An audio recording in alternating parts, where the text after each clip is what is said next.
Vietnam wrapped up the first quarter of 2026 with strong momentum, achieving GDP growth of 7.8%. However, global attention has now shifted to tensions in the Middle East, with Asia particularly exposed, as 87% of crude oil passing through the Strait of Hormuz is destined for the region.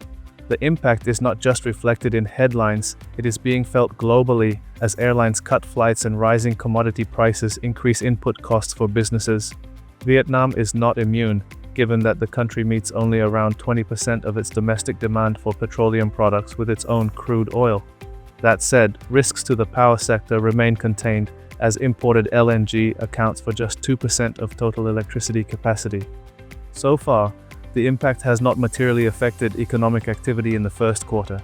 Total trade reached $249 billion, up 22.9% year-over-year, while FDI disbursement remained robust at $5.4 billion, increasing by 9.1%.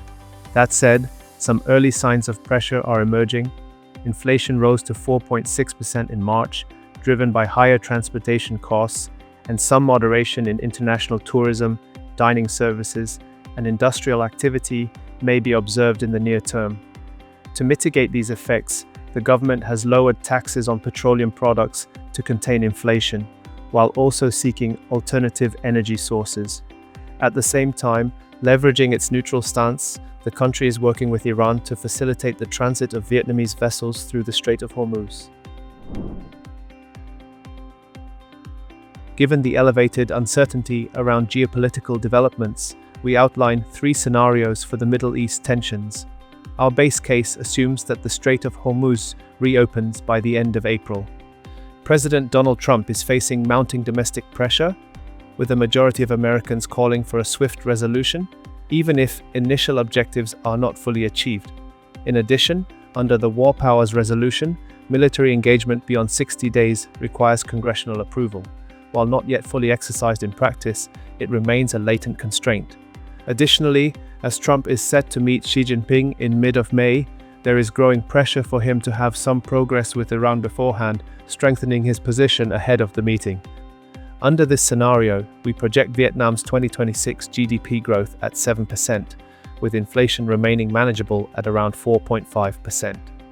The other 2 scenarios are assuming the Strait of Hormuz to reopen by end of June and later than June respectively, though we think the probability for those cases is lower.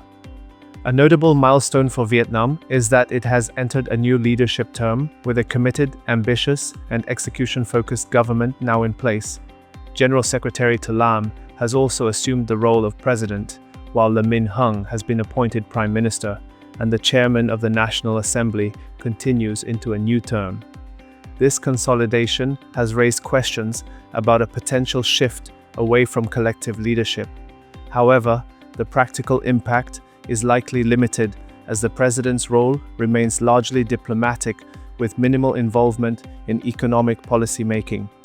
Importantly, the broader leadership structure remains intact.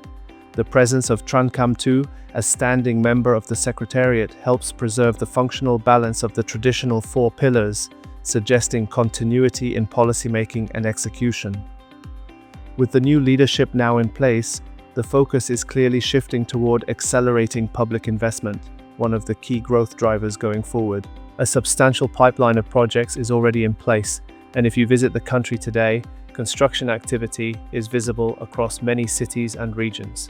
While rising energy and construction material costs may moderate the pace of execution, the $11 billion state budget surplus recorded in the first quarter, combined with ongoing efforts to address institutional bottlenecks, long considered a key constraint, suggests that the overall capacity to accelerate project implementation remains intact.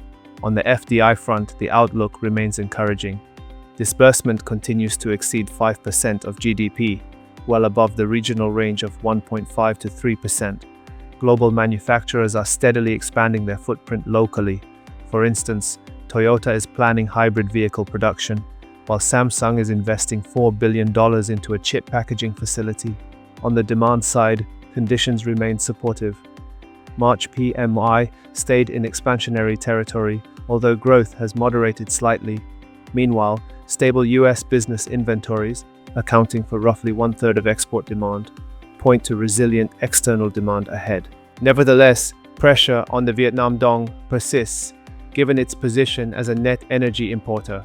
Foreign exchange pressure, higher inflation, and rising funding demand from banks are likely to keep interest rates elevated in the near term. The stock market has reached an important milestone as FTSE Russell upgraded the country to secondary emerging market status, reflecting continued improvements in market infrastructure. A key development is the new mechanism allowing foreign institutional investors to route orders through global brokers without opening local accounts, effectively removing a major barrier to entry. The upgrade will be implemented in 4 tranches starting from September 2026 and completing in September 2027, with expected inflows of around $3 billion from both passive and active funds. While foreign investors recorded net outflows of $1.1 billion so far this year, around 80% of this was concentrated in a few names, and we expect inflows to return following index inclusion. Year to date, the VN index has declined by 6.2% as the March correction erased earlier gains. That said, we view this pullback as an attractive opportunity to initiate or increase exposure. Much of the geopolitical risk appears already priced in, while valuation remains compelling at 11.8 times 2026 forward PE. Despite the upgrade, the market continues to trade at around a 20% discount to regional peers, suggesting meaningful re-rating potential ahead. Market infrastructure continues to improve. One notable development is the central counterparty clearing mechanism, which is on track for launch in the first quarter of 2027. At the same time, transparency is improving, with more listed companies disclosing in English, making the market increasingly accessible to international investors. With these developments, we expect inclusion in the MSCI Emerging Markets Index watchlist by June 2027, an event that could unlock a much larger wave of inflows compared to the FTSE upgrade.